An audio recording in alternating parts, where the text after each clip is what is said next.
علماء اور حجاز مقدس سے حدیث، فقہ، تفسیر اور دیگر علوم دینی اور شرعی میں سند حاصل کی۔ اپنے علوم درسیہ کے علاوہ دوسرے فنون سے بھی لوگوں کو روشناس کرایا۔ اس بات پر حیرت ہوتی ہے کہ بعض علوم ایسے بھی ہیں جنہیں آپ نے کبھی کسی استاد یا ماہر فن کی مدد یا ہدایت کے بغیر اپنی خداداد، صلاحیت اور استعداد کے بل پر حاصل کیا۔ ان علوم کی تعداد لگ بھگ 54 تک پہنچتی ہے۔ اعلیٰ حضرت رحمۃ اللہ علیہ علم تکسیر اور علم جفر میں ایسا کمال رکھتے تھے کہ ہندوستان کے علاوہ بیرون ممالک سے بھی طلباء علم فن حاصل کرنے آپ کے پاس آتے تھے۔ آپ کا علمی، دینی، روحانی سرمایہ یوں تو بے پناہ ہے، لیکن آپ کا فقہی شاہکار فتاوی رضویہ جو 12 جلدوں پر مشتمل ہے اور ہر ایک جلد لگ بھگ 1000 صفحات کی ہوگی، آپ کی ایک ایسی روشن کرامت ہے کہ صرف 68 سال کی عمر میں 1000 سے زیادہ کتابیں تصنیف فرمائیں۔ اعلیٰ حضرت رحمۃ اللہ علیہ کا ایک بڑا کارنامہ قرآن کریم کا ترجمہ ہے، جو کنز الایمان کے نام سے 1330 ہجری میں منظر عام پر آیا۔ تراجم قرآن میں کنز الایمان امتیازی شان رکھتا ہے۔ تیری شان عالمانہ نے یہ ثابت کر دیا، تجھ کو زیبا ہے امامت سیدی احمد رضا۔ جن علمی اشکال میں لوگ الجھ کر رہ جاتے تھے، امام احمد رضا رحمۃ اللہ علیہ چٹکیوں میں حل فرما دیا کرتے تھے۔ مسلم یونیورسٹی علی گڑھ کے وائس چانسلر اور مشہور ریاضی داں ڈاکٹر سر ضیاء الدین احمد ریاضی کے ایک مسئلے کو لے کر بے حد پریشان تھے اور اس سلسلے میں جرمنی جانا چاہتے تھے۔ پروفیسر سید مولانا سلمان اشرف صاحب نے ان کو بریلی میں اعلیٰ حضرت کے پاس جانے کے لیے مجبور کیا اور بریلی لے گئے۔ وائس چانسلر صاحب کا خیال تھا کہ کہاں ریاضی کا پیچیدہ مسئلہ اور کہاں ایک مولانا۔ اعلیٰ حضرت سے ملاقات ہونے پر ڈاکٹر صاحب نے اپنا مسئلہ بیان کیا۔ ڈاکٹر صاحب کی حیرت اور مسرت کی کوئی انتہا نہ رہی جب وہ مسئلہ پہلی ملاقات میں ہی حل ہو گیا۔ مشہور شاعر ڈاکٹر سر محمد اقبال نے بھی امام احمد رضا خان رحمۃ اللہ علیہ کے افکار اور خیالات کا مطالعہ کیا تھا اور ان سے بے حد متاثر ہوئے تھے۔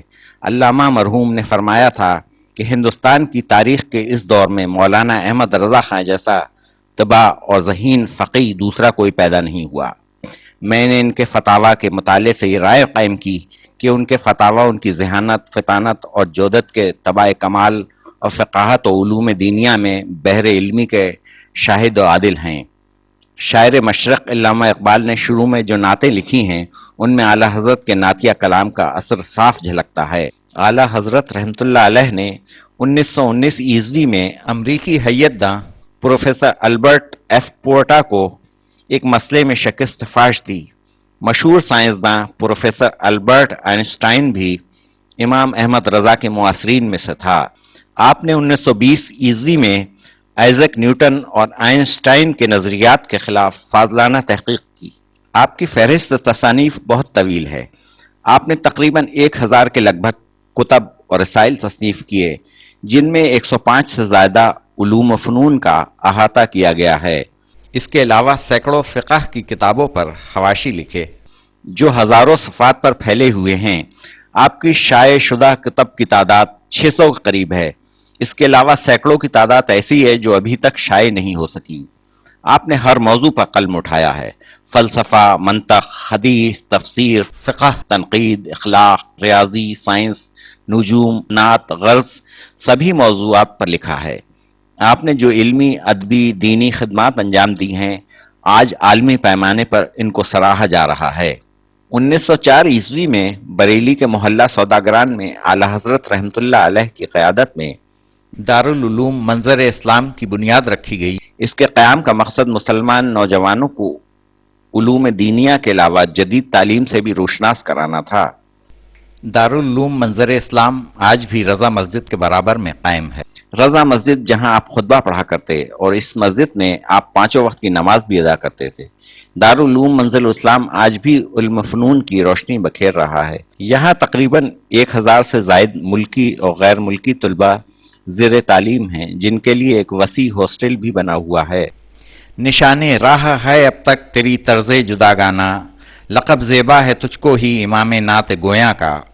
اعلیٰ حضرت رحمۃ اللہ علیہ اس مرتبے کے جید عالم تھے کہ شاعری ان کے لیے طرح امتیاز اور شرف کمال نہیں بن سکتی، لیکن حقیقت یہ ہے کہ ان کی بلند پایہ شاعری سے کوئی انکار بھی نہیں کر سکتا۔ آپ کی شاعری میں جو بات سب سے نمایاں ہے وہ نبی کریم صلی اللہ علیہ وسلم کی ذات اقدس سے والہانہ عقیدت اور محبت ہے۔ حدائق بخشش آپ کے اردو اور فارسی کلام کا مجموعہ ہے جس میں نعت، حمد، دعا، التجا، عشق و محبت، حقیقت و معرفت غرض سب کچھ ہے۔ اعلی حضرت رحمۃ اللہ علیہ عربی، فارسی، اردو، ہندی کے عالم تھے، اس لیے بلا تکلف ہر زبان میں شعر کہتے تھے۔ آپ کی ایک نعت شریف جو بے حد مقبول ہے، جس میں آپ نے اردو، ہندی، عربی، فارسی چاروں زبانوں کا استعمال کیا ہے۔ مثلے تو نشد پیدا جانا، بس خامائے خام نوائے رضا، نہ یہ طرز میری نہ یہ رنگ میرا، بس خامائے خام نوائے رضا، نہ یہ طرز میری نہ یہ رنگ میرا، بس خامائے خام نوائے رضا، نہ یہ طرز میری نہ یہ رنگ میرا، بس خامائے خام نوائے رضا، نہ یہ طرز میری نہ یہ رنگ میرا، ارشاد اعیبا ناطق تھا، ارشاد اعیبا ناطق تھا، ناچار سراغ پڑا جانا، لمیات نظیر و کفی نظر، مثلے تو نشد پیدا جانا، جگ راج کو تاج تورے سر سو، ہے تجھ کو شہید و سرا جانا، لمیات نظیر و کفی نظر، مثلے تو نشد پیدا جانا۔ اعلی حضرت رحمۃ اللہ علیہ کا مشہور زمانہ سلام روحانی تسلسل اور سلاست کی وجہ سے اردو کا سب سے بہترین سلام مانا جاتا ہے۔ اس کا ایک ایک شعر خلوص، جذبات کا آئینہ دار ہے اور کیف مستی کا مرقع ہے، اس وجہ سے اس سلام کو بے پناہ مقبولیت حاصل ہے۔ بر صغیر ہند و پاک میں اہل محبت کی شاید ہی کوئی ایسی محفل ہوگی جہاں آپ کے کلام اور مشہور زمانہ سلام کی گونج نہ سنائی دے۔ سلام یا نبی سلام علیک، یا رسول سلام علیک، یا نبی سلام علیک، یا رسول سلام علیک، صلوات اللہ علیک، صلوات اللہ علیک، یا نبی سلام علیک، یا رسول سلام علیک، مجھ سے خدمت کے قدسی کہے غاردا، مجھ سے خدمت کے قدسی کہے غاردا، مصطفیٰ جانے رحمت پہ لاکھوں سلام، مصطفیٰ جانے رحمت پہ لاکھوں سلام، یا نبی سلام علیک، یا رسول سلام علیک، یا نبی سلام علیک، یا رسول سلام علیک، صلوات اللہ علیک، صلوات اللہ علیک، یا نبی سلام علیک، یا رسول سلام علیک، مصطفیٰ جانے رحمت پہ لاکھوں سلام، مصطفیٰ جانے رحمت پہ لاکھوں سلام، شمع بز میں ہدایت پہ لاکھوں سلام، شمع بز میں ہدایت پہ لاکھوں سلام، یا نبی سلام علیک، یا رسول سلام علیک۔ دے کے تاباں ہم کو درس سنیت، ہو گئے گوشہ نشیں احمد رضا۔ 25 صفر المظفر 1921 عیسوی مطابق 1340 ہجری، جمعہ المبارک 2:38 پر جبکہ اذان جمعہ ہو رہی تھی اور مؤذن حی علی الفلاح پکار رہا تھا، اس خدا رسید بزرگ، نامور مبلغ اسلام، عاشق رسول، محترم اور مقدس ہستی کی روح نے اس دنیا فانی سے کوچ کیا۔ ان اللہ و انا الیہ راجعون۔ اللہ اکبر،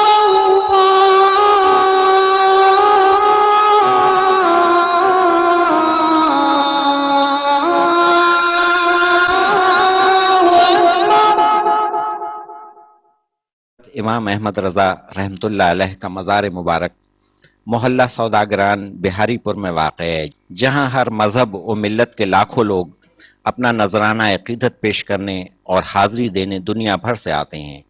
آپ کا عرس ہر سال 25 سفر کو بڑے پروقار